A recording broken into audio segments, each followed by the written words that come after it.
नमस्कार, मी सीमाज किचनमध्ये तुम्हा सर्वांचे खूप खूप स्वागत आहे। मित्रांनो, तुम्ही पाहतच असाल चटणी, लोणचे आणि सॉस, त्याचबरोबर मस्त गरमागरम पराठे म्हणू शकता, थेपले म्हणू शकता। पहा किती मऊ आणि एकदम लुसलुशीत अशी रेसिपी आहे। अगदी 2 दिवस असेच राहतील आणि हे 2 दिवस असेच राहण्यासाठी काय आणि कसे करायचे त्या संपूर्ण टिप्ससहित आजची आपली रेसिपी असणार आहे।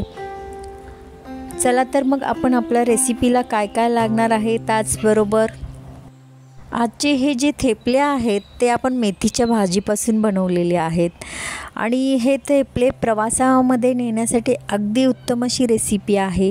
चवीला सुद्धा सुंदर लागतात आणि कोणत्याही वयोगटातील मुले आवडीने खातील अशी आहे। यासाठी इथे मी एक जुडी मेथीची घेतलेली आहे। फक्त मी इथे पाने म्हणजे शेंडे घेतलेले आहेत, स्वच्छ धुवून घेतलेली एक जुडी आहे। आता ती आपण बारीक सुद्धा करून घेतलेली आहे। आता आपण एका परातीमध्ये याचे पीठ मळून घेऊया। यासाठी इथे मी 2 कप गव्हाचे पीठ घेतलेले आहे। त्याचबरोबर 1/4 कप आपण इथे बेसन वापरलेले आहे। बेसन एवढ्यासाठी वापरायचं आहे, आपला जे थेपले आहेत थोडंसं या बेसन पिठाने थोडासा क्रिस्पीपणा सुद्धा येतो। तसेच यामध्ये अर्धा टीस्पून हळद पावडर, 1 टीस्पून इथे मी काश्मीरी मिरची पूड घातलेली आहे। काश्मीरी मिरची पूड एवढ्यासाठी घातली आहे कारण कलर खूप छान येतो थेपल्यांना। तसेच 1 टीस्पून इथे मी ओवा घातलेला आहे। ओवा नेहमी घालत असताना हातावर चोळून घालायचा कारण त्याचा स्वाद पूर्णपणे आपल्या पराठ्यामध्ये उतरेल। तसेच चवीनुसार आपण यामध्ये मीठ घालून घेतलेले आहे। हे सर्व पावडर मिश्रित मसाले आपण या पिठामध्ये सुरुवातीला पूर्णपणे मिक्स करून घ्यायचे आहेत।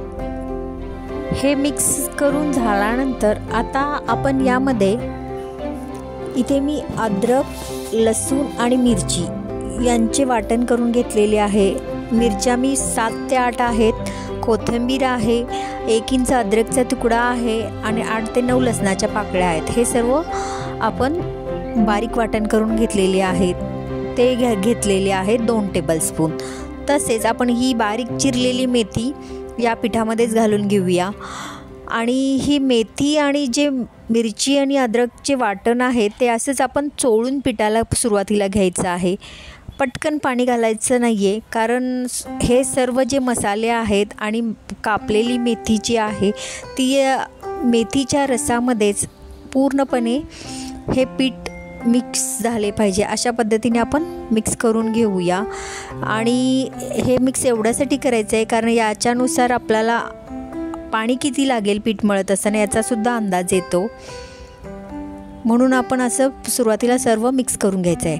आणि आपले थेपले एकदम मऊ राहण्यासाठी इथे मी 1/4 कप दह्याचा वापर केलेला आहे। हे सुद्धा आपण पूर्णपणे मिक्स करून घ्यायचं आहे, लगेच पाणी घालायचं नाही आहे।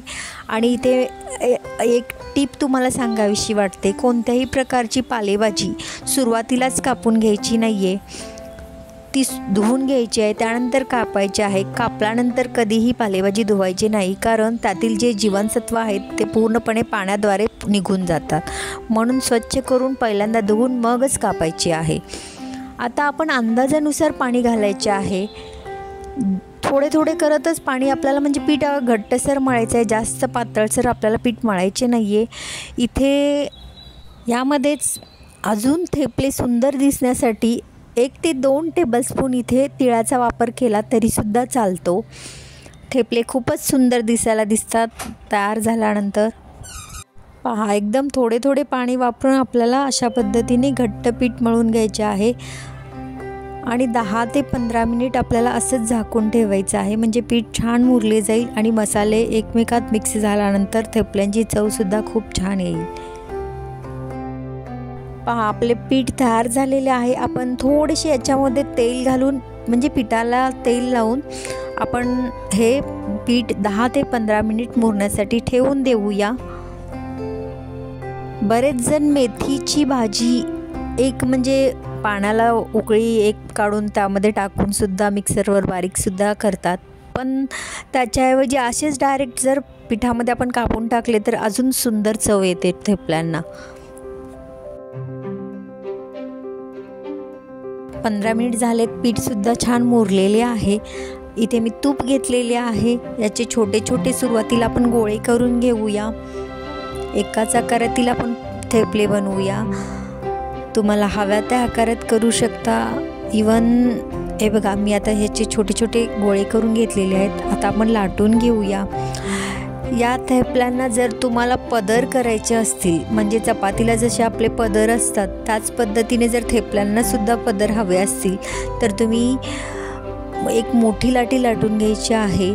त्याच्यावर थोडेसे तेल लावून पीठ टाकून घ्या आणि त्याची घडी घालून सुद्धा तुम्ही थेपले बनवू शकता। ते सुद्धा खूप छान लागतात।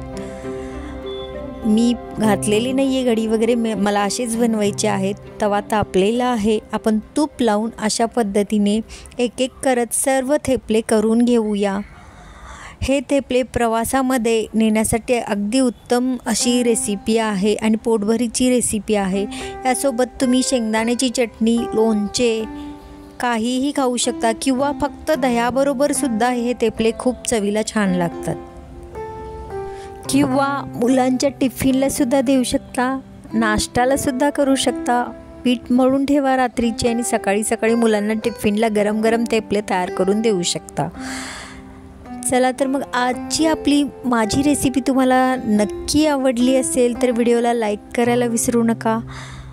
तसेच तुमच्या फ्रेंड्स आणि रिलेटिव्समध्ये जास्तीत जास्त माझी रेसिपी शेअर करा आणि माझी आजची रेसिपी तुम्हाला कशी वाटली त्याबद्दल कमेंट करायला विसरू नका। आणि बाजूला जे बेल आयकॉन आहे ते प्रेस करायला सुद्धा विसरू नका, कारण मी अशाच प्रकारच्या नवनवीन रेसिपीज घेऊन येईन। त्याच्या नोटिफिकेशन्स तुम्हाला मिळतील आणि त्या रेसिपी तुम्हाला पटकन पाहायला सुद्धा मिळतील।